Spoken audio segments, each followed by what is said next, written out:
Assalamualaikum warahmatullahi wabarakatuh. Kami dari kelompok 6 ingin mempresentasikan mengenai tugas kelompok 4 kami yang dengan mengangkat materi mengenai tata kelola kinerja teknologi informasi menggunakan IT Balance Scorecard. Di sini kami beranggotakan 4 orang, dengan saya sendiri, nama saya Sarlia Rebecca Ezra, dan teman saya Mbak Alisa Velia Rohatul Jana, dengan teman kami 2 orang, Mas Irfan Fadila dan Mas Iwan Kurniawan. Nah, di sini kami akan langsung masuk kepada permasalahan pada PHP natifnya. Yang pertama itu adalah versi MySQL-nya. Jadi untuk menjalankan program ini, kita perlu mengubah terlebih dahulu versi PHP MySQL yang digunakan pada project native tersebut menjadi MySQLi yang kami gunakan. Yang kedua itu adalah halaman login yang masih terdapat error, dan yang ketiga itu adalah halaman konten yang masih juga terdapat error. Solusi pada PHP native itu adalah melakukan penyesuaian versi PHP MySQL. Seperti yang kita lihat di gambar kiri ini adalah mengenai koneksi ke database-nya. Jika dilihat, kodingan pada gambar di atas ini masih menggunakan MySQL query, dan kemudian kami ubah menjadi MySQLi dengan parameter yang kami buat. Di gambar yang kanan ini juga sama, ini adalah halaman login. Sama seperti ketika melakukan koneksi database, halaman login juga perlu disesuaikan. Kodingan yang awalnya masih menggunakan MySQL query diubah menjadi MySQLi.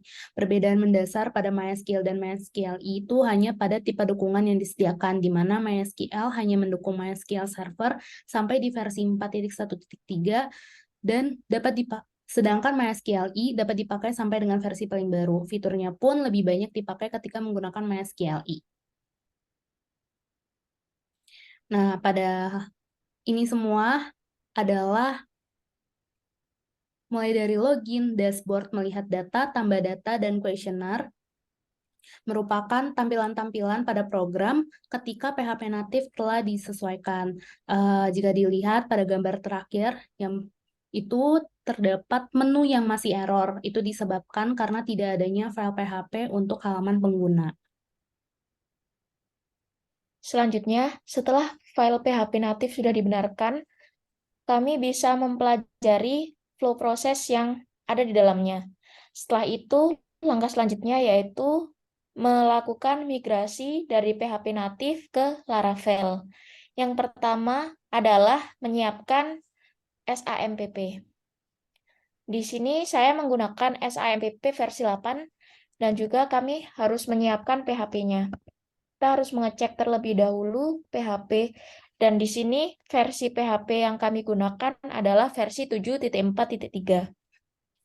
Setelah PHP dan MySQL dipastikan bisa berjalan, langkah selanjutnya yaitu dengan menginstal Project Laravel. Di sini kita bisa melihat dokumentasi yang telah disediakan, dan kita bisa menambahkan package Laravel dengan menambah folder, kemudian kita tuliskan komen yang sudah disediakan, yaitu composer install Laravel, nama project Laravel. Setelah menginstal menggunakan standar Laravel, selanjutnya yaitu kita membuat koneksi ke database. Ini adalah Laravel dan juga PHP natif yang akan saya bandingkan, di mana yang kanan ini adalah PHP natif dan yang kiri ini adalah Laravel. Untuk melakukan koneksi ke database, kita bisa melihat perbedaannya. Untuk Laravel sendiri, kita bisa melakukan konfigurasi di file.inv, dan pada PHP natif, kita bisa membuat folder atau nama file terserah kita. Seperti pada project yang lama, itu di file.config.php. Setelah kita sesuaikan untuk PHP native, koneksinya seperti di sini, di mana kita menggunakan MySQLi. Namun pada Laravel, kita sudah tidak lagi menggunakan standar tersebut. Kita menggunakan standar yang ada pada Laravel, di mana di sini kita bisa mengisikan port dari SAM kita bisa mengisikan nama database yang akan dikoneksikan, kita bisa mengisikan username dan password apabila ada, untuk mengakses php-myadmin kita.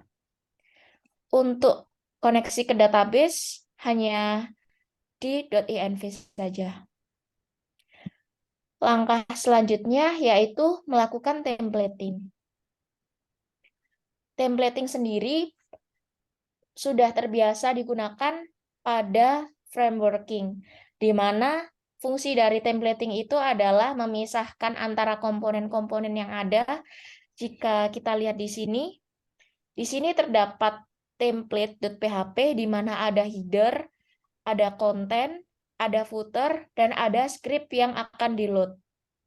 Dan di halaman yang bisa difungsikan sebagai konten, di sini kita lihat dimensi untuk header, body, footer, dan script pun masih dipanggil atau disematkan di kode program berkali-kali.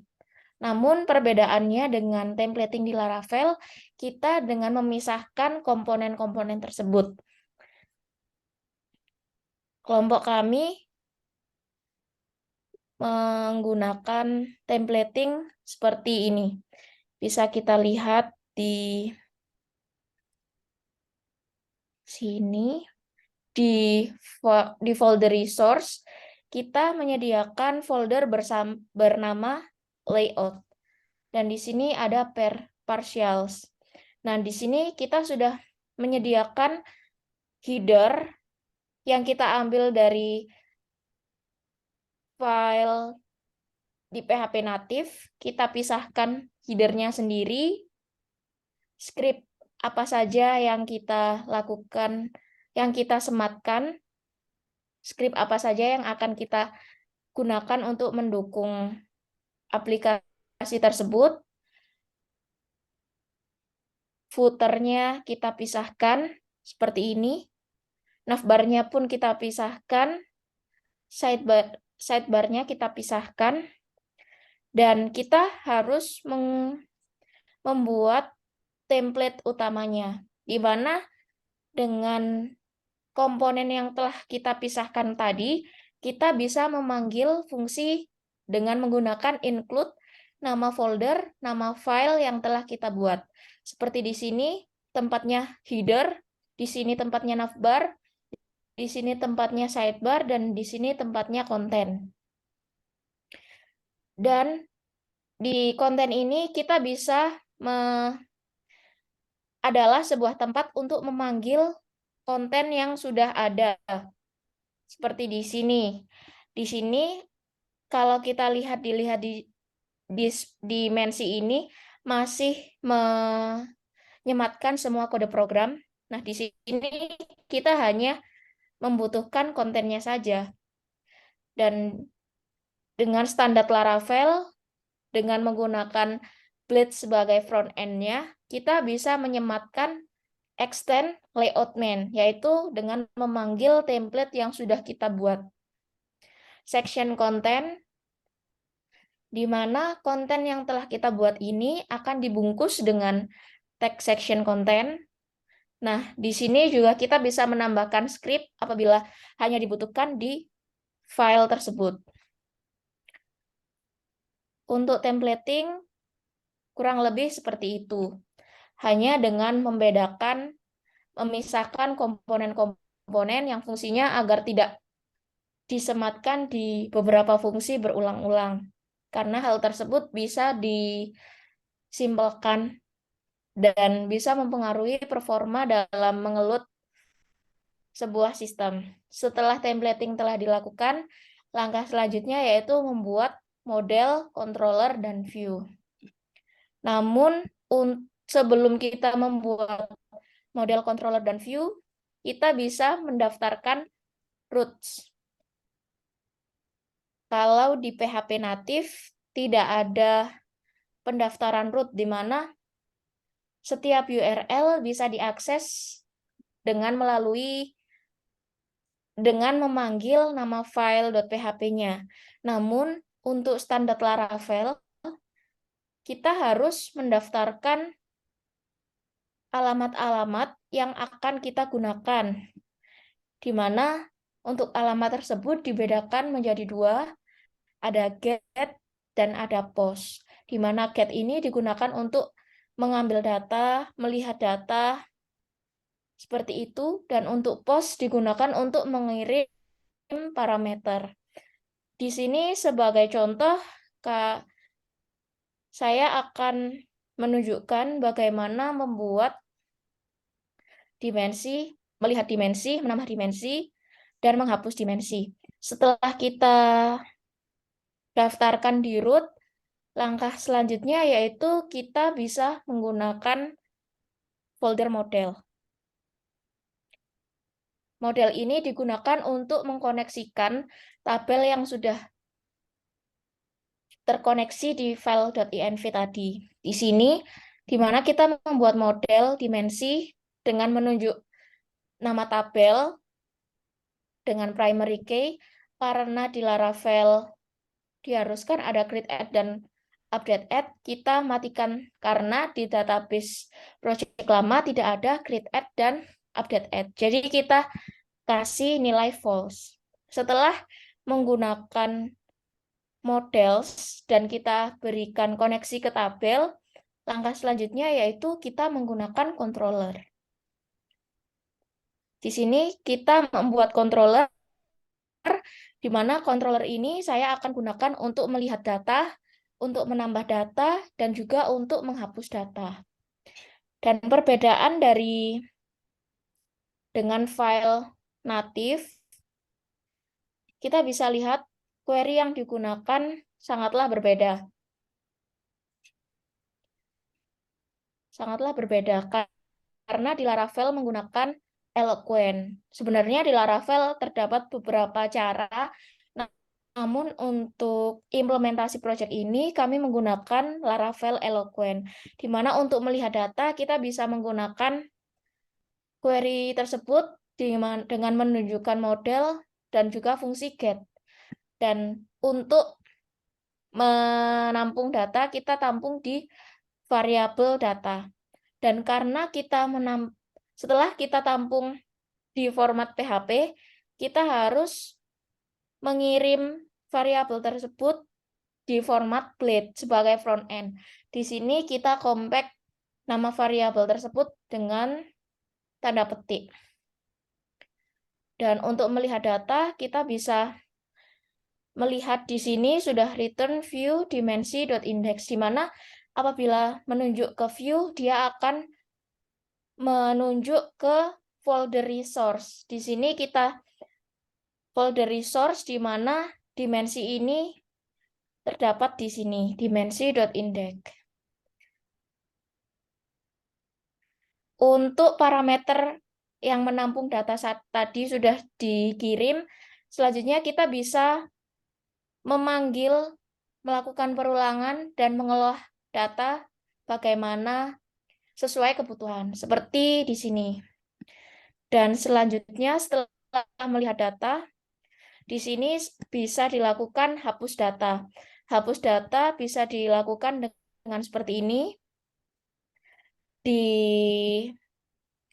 href, kita menunjuk URL beserta dengan parameternya. Karena untuk menghapus, kita harus mengerti ID mana yang harus dihapus.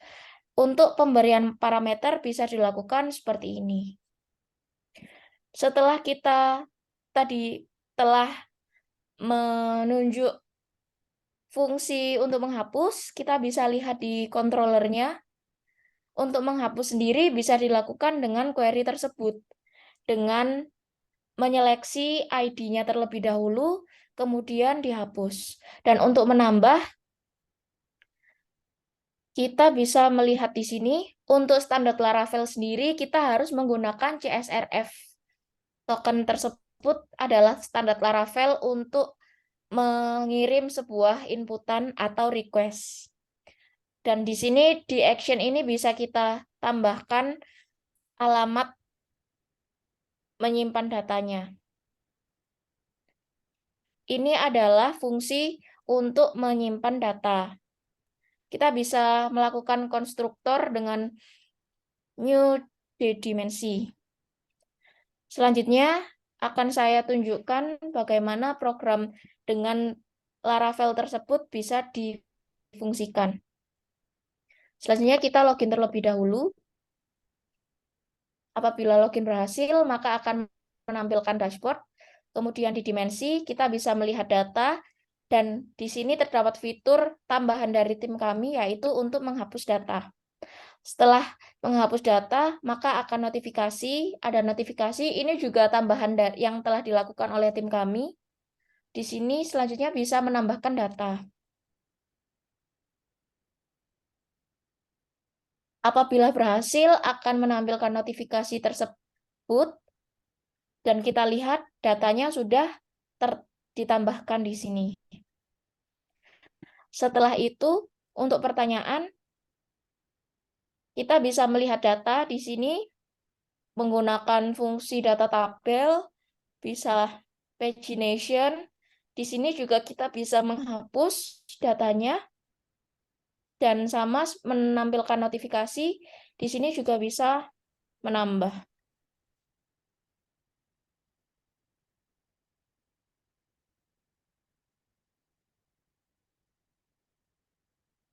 Dan di sini untuk di sebelumnya, karena pengguna ini error dan tidak ada file, jadi untuk Laravel kita tambahkan fitur melihat pengguna, di mana sama bisa melihat data, bisa menghapus data, dan bisa menambah data.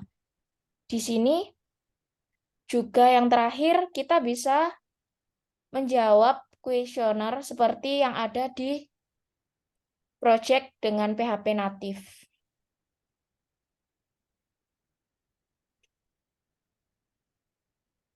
Perbedaan yang sangat signifikan antara PHP natif dan PHP framework Laravel adalah di susunan foldernya. Kalau di PHP natif, kita dibebaskan untuk menggunakan folder atau hanya satu folder dengan berisikan banyak file, di mana satu file bisa berisi banyak fungsi, di mana front-end dan back-end tidak dipisahkan. Namun, untuk standar penggunaan framework sendiri, tidak hanya di Laravel, dikenal dengan model, view, dan controller, di mana model untuk koneksi ke database, view untuk menampilkan suatu front-end, dan menampilkan suatu data yang telah diolah, dan controller ini digunakan untuk melakukan query.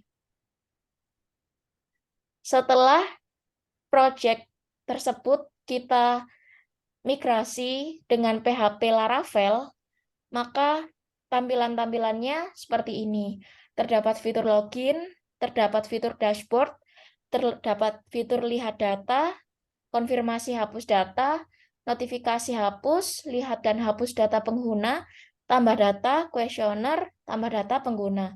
Untuk penambahan dari fitur yang kami kembangkan, yaitu dengan menambahkan fungsi hapus data, fungsi pemberian notifikasi apabila hapus berhasil, fungsi pemberian notifikasi apabila tambah data berhasil, dan juga melengkapi file yang tadinya masih error, yaitu data pengguna yang kami lengkapi dengan fitur tambah, lihat, hapus, dan notifikasi. Sekian dari kelompok kami. Apabila ada kurang dan lebihnya atas penjelasan yang telah kami berikan, kami mohon maaf. Wassalamualaikum warahmatullahi wabarakatuh.